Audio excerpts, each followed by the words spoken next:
નર્મદા જિલ્લાના સાગબારા તાલુકાના એક ગામમાંથી મહિલાનો કોલ આવેલ અને જણાવે છે કે મને મારા સસરા દ્વારા હેરાનગતિ કરે છે. અલગ રહેતા હોવા છતાં વ્યસન કરી મારા પતિની ગેરહાજરીમાં અપશબ્દ બોલે છે. તેથી મહિલાએ રોજના અપમાનથી કંટાળી આખરે સસરાને સમજાવવા માટે 181 નર્મદાની મદદ માંગેલ.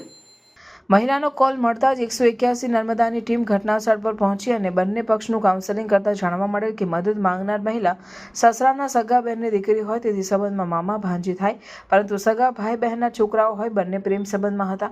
મહિલાના મામા પહેલાથી જ આ સંબંધના વિરોધમાં હતા, જેના કારણે બંને ભાઈ બહેન વચ્ચે પણ સંબંધમાં તિરાડો હતી. બંને દીકરા દીકરીએ મરજીથી ભાગીને પ્રેમ લગ્ન કરેલ અને લગ્ન જીવન દરમિયાન 2 બાળકો છે. 2 વર્ષ પહેલા બધા ભેગા રહેતા, પરંતુ અંદર નાની મોટી વાત પર મામા સાથે ઝઘડો થતા અલગ થઈ ગયેલ.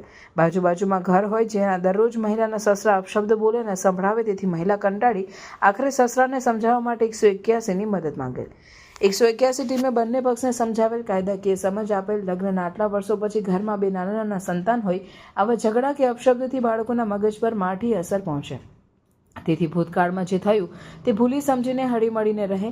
મહિલાના સાસુ બીમાર રહેતા હોય, ઓપરેશન થયેલ હોય, એમનાથી ઘરનું કામકાજ થતું ના હોવાથી બધા ભેગા રહી એકબીજાના સુખ દુઃખમાં સાથ સહકાર આપવા સમજાવેલ અને સલાહ સૂચન માર્ગદર્શન આપેલ.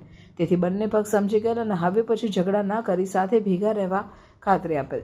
આમાં 181 ટીમ નર્મદા દ્વારા બંને પક્ષનું અસરકારક કાઉન્સેલિંગ દ્વારા વિખેરાતા પરિવારને બચાવી બંને વચ્ચે સુમેળ સમાધાન કરાવવામાં આવ્યું હતું.